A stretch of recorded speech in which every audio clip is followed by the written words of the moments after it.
Hey guys, hope everybody's good today. If you're tuning in for the first time, my name is Marlene, and right now I'm doing a series. It's called the ABCs to Changing Your Circumstances.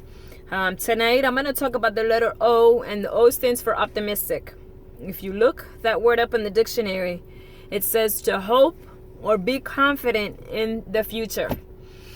I know a lot of times that is easier said than done when you're going through a season in your life, that just things seem to just come crashing down. You're planning things and things are not going as planned, and people are disappointing you and breaking promises, and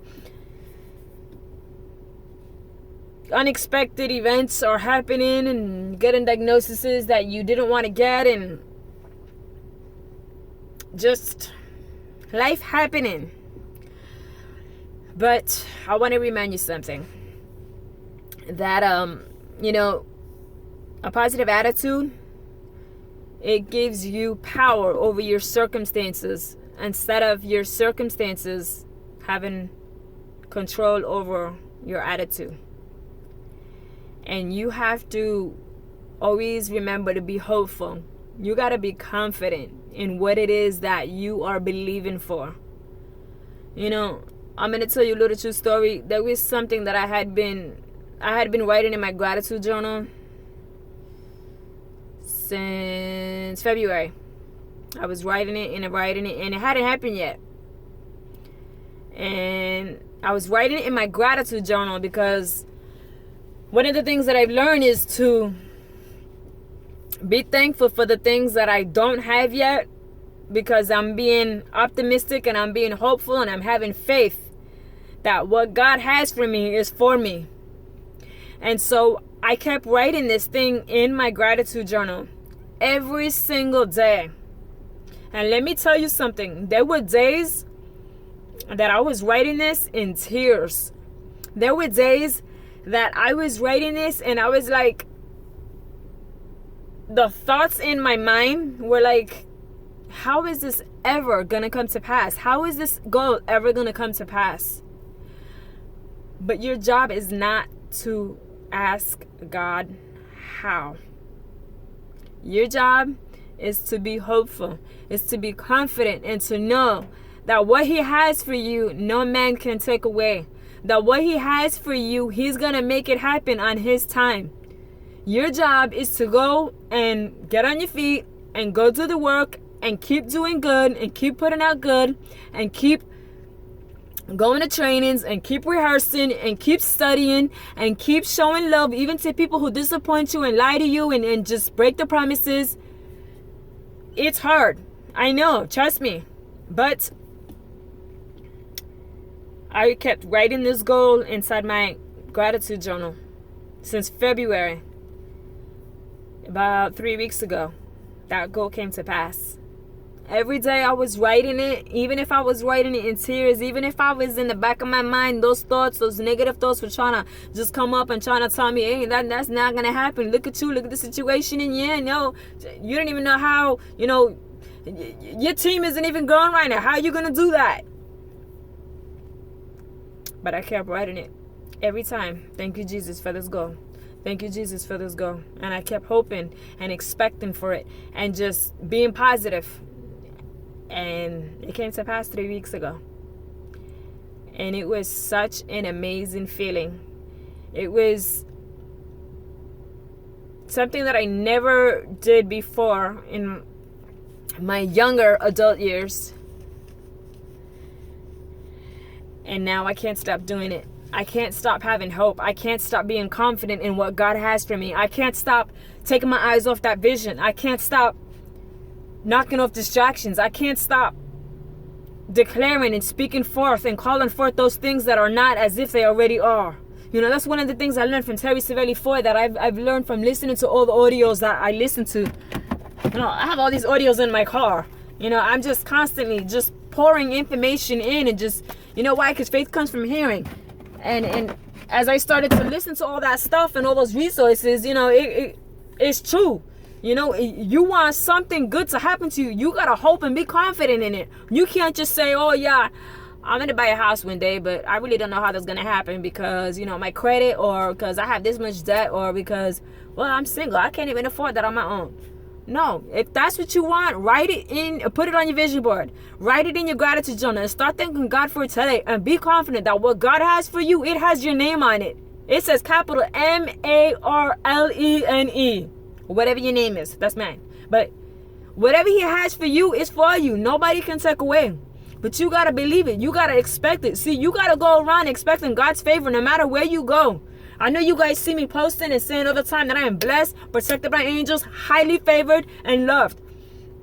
I don't say this just to say this.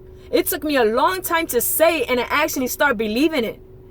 But let me tell you, now it's so natural for me and my kids to come and start declaring that every day, that if I'm in the car and I start driving and I don't say, Elizabeth's like, Mom, I am blessed. And then we all start just going in. I'm protected by angels. I am highly favored. I am loved. What God has for me, no man can take away. I am confident. That promotion is mine. That I am going to pass that test. Because we have hope and confidence in what God has for us. We believe that what is for us, that those dreams and those visions that we have, and that fire and that desire that we have in our heart, what's mine is mine.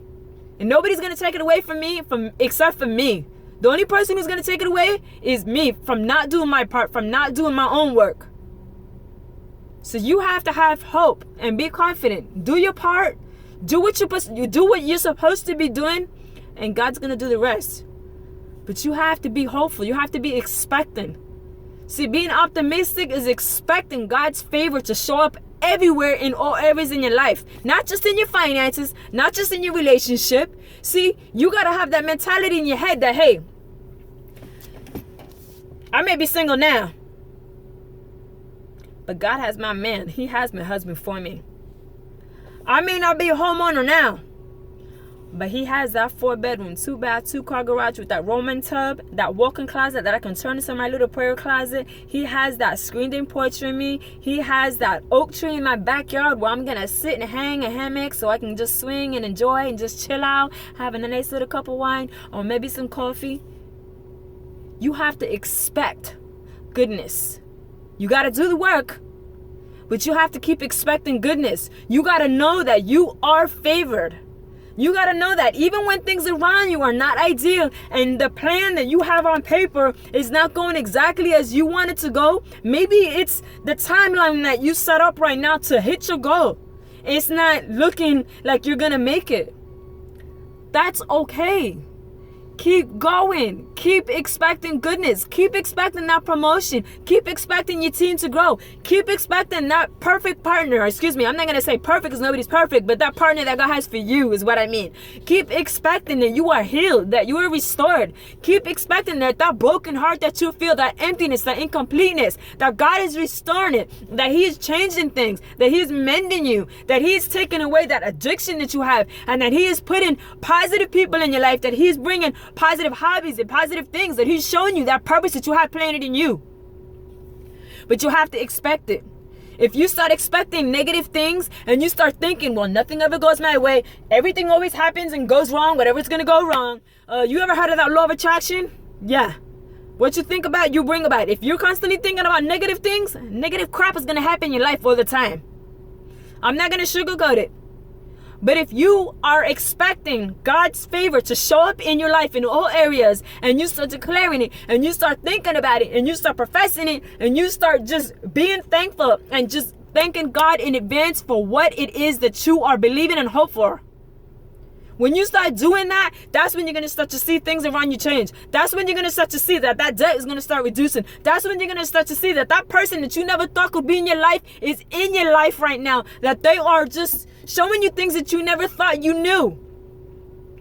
You have to be hopeful, be confident in what God has called you to do, and what He has for you, and what He's restoring for you, and what He's taking you out from and putting in and opening new doors for you. Don't ever give up hope. He's not done with you. You have a purpose planted in you, and there is just so much goodness. But you got to hold on. You can't give up. If you give up, you're never going to see what He had for you. So stay blessed. This is really long. I know, I'm sorry, but I speak from the heart, and I gotta go because I got a meeting. So I'll talk to y'all soon. Peace.